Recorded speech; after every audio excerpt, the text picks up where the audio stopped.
Ngayong araw ay mag-cleaning kami ng aircon sa Maricaban, Pasay. Nakalayo na kami, saka ko lang naisip na dapat dalhin na rin namin ang aming pang-install para pagtapos ng cleaning diretso na kami sa customer na magpapa-install ng aircon.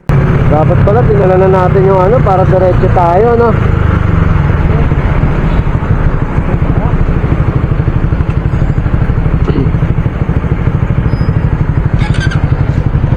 Para diretso na tayo. Layo nun eh. Batasan.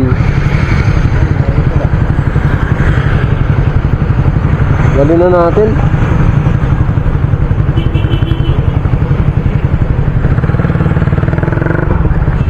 Kaya naisipan na naming bumalik para dalhin ang aming gamit pang-install at hindi na kami babalik pa para dalhin ang pang-install ng aircon dahil panigurado mahaba habang biyahe ang mangyayari. Makalipas ang mahabang biyahe, nakadating na din kami sa customer.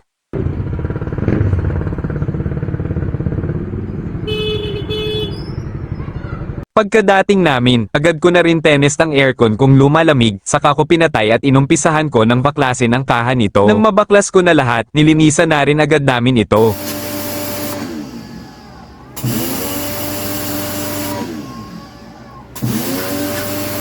Matapos ang indoor, agad naman namin sinunod linisan ang outdoor.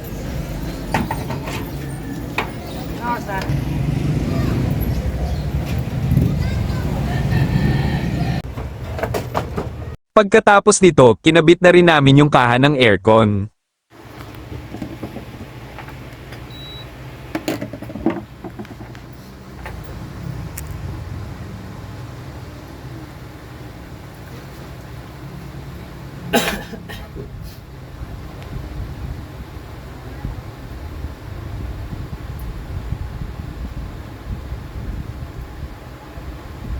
Salamat kay sir, at pinagmeryenda kami. Salamat at maayos ang paglinis namin ng aircon.